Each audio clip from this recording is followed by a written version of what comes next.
Hi, Gaye DeRusso with the Majestic Rider. So today I'm going to talk to you about respect.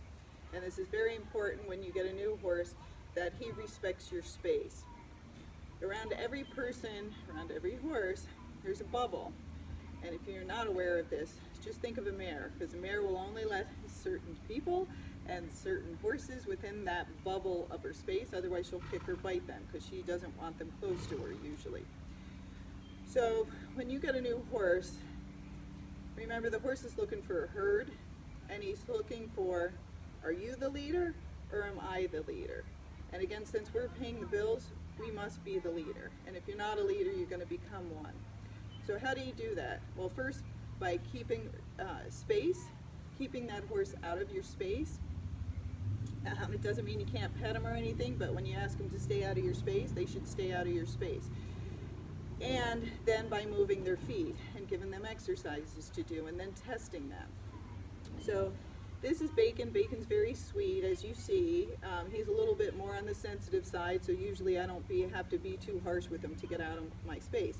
So what I like to do, and a lot of the natural horsemanship people do, but not always the English and the Western people, we like to keep the horse out of our space. So I'm going to keep him 3 feet out of my space.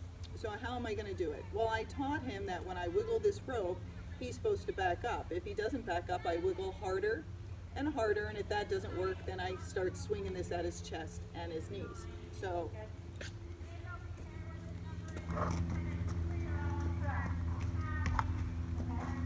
watch, as I'm walking, Bacon might come into my space, so I'm going to stop. So if he respected my space and he was paying attention, which he was not, he would be back further. So I'm going to back him up, I'm going to start lightly, and then do it harder if he doesn't get it. Now if he still didn't back up, then I'd wing this towards his chest. He needs to know that I have a bubble around me. The only way he can hurt me is if he gets in my bubble. So I'm going to keep him out of my bubble. So now I'm going to walk, and I can walk any speed I want, slow or fast, and he should stay out of my bubble.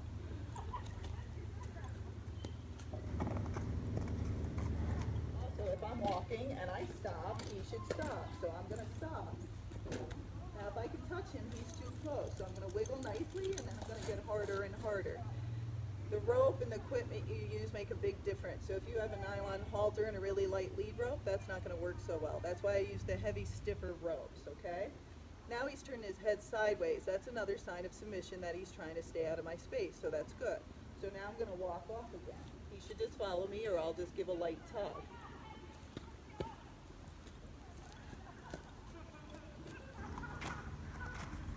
So I like to test the horse. Are you paying attention to me? So now I'm going to walk really slow. See how slow he's walking? Now he's a little in my space, isn't he? So I'm going to remind him, hey, even if I walk slow, you have to stay out of my space. I don't care if I'm going uphill, downhill, he still needs to stay out of my space. So I'm going to walk really slow.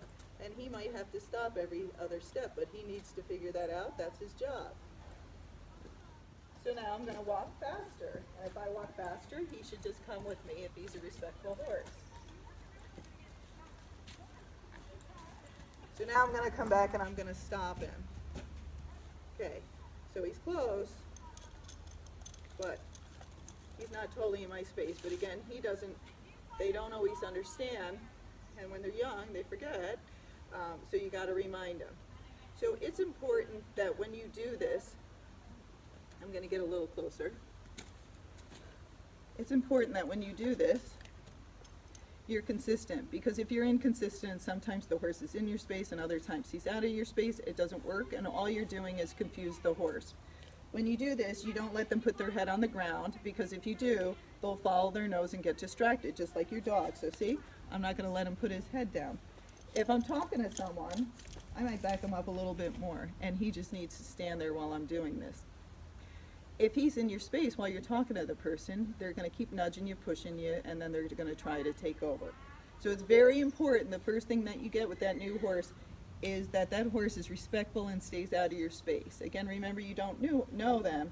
If they know to stay out of your space, they can't hurt you.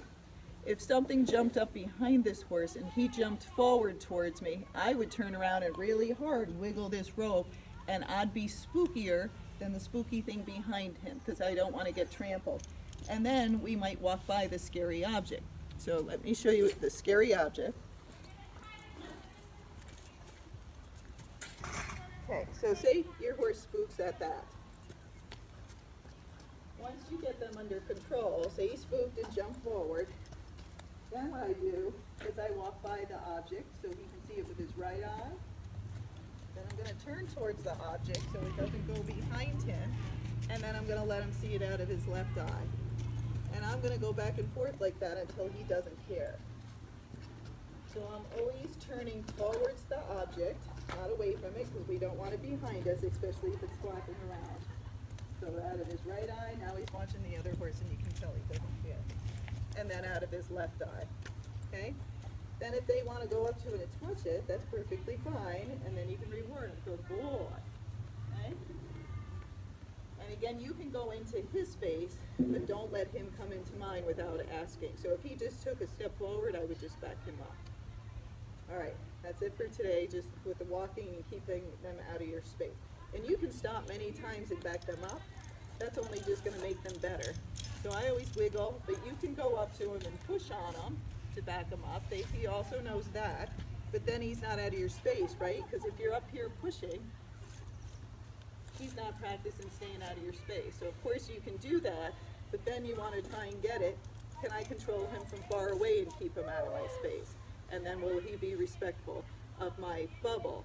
Remember, they will, if you're a stallion or a mare, they'll respect you. So you want to use that and say, well, we can't be even. I want to be friends with him, but I can't be even. One of us has to be the leader, and it has to be me.